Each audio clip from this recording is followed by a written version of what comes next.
Hello, this is Heather Hoffman, and I'm here today to share a really simple black, white, and gold kind of elegant card using the April 2020 Kit of the Month from Unity Stamp Company. I went ahead and selected that beautiful large floral image, and I also chose a sentiment. In a few minutes here, I actually changed my mind. It just didn't fit on the card how I originally planned. I'm going to be stamping onto a white panel that's a little smaller than my top folding white card base. And I just kind of played with a lot of times I'll do that with my stamps, just kind of play with the arrangement. And this is kind of how I started to discover that my sentiment was just too big and I wasn't going to be able to fit as much of the florals on there as I really wanted to. So I switched it out for a different sentiment that just kind of fit in that corner a little bit better and allowed me to stamp more of that image up in that corner. So I'm going to line this up in my MISTI, and I was just going to stamp the florals, and then I realized I actually could do the sentiment all at the same time.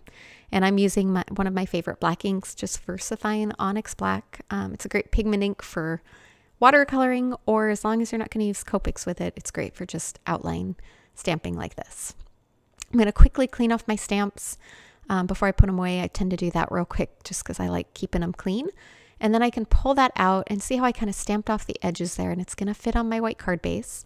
But before I adhere that down, I'm going to add a little bit of gold touches to it. I'm going to use my Starry Colors palette. It's one of my favorite ways to add gold splatters.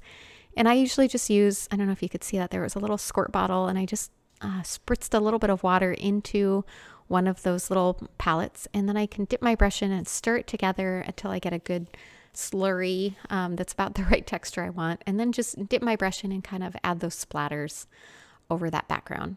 I use a box to protect my work surface. And then I have some pretty glittery gold washi. I never seem to use washi on my projects near as much as I should, and I have quite a collection. But I thought this would be a really fun way to use it on this, just to kind of split up that card panel.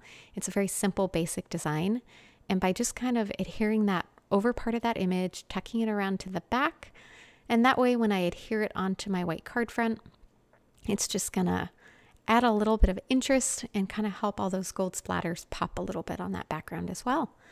So a little simple adhesive and a nice flat, easy to mail card, perfect for encouraging someone and popping in the mail to send to a friend. Thanks so much for coming by today. I hope you enjoyed and have a wonderful day.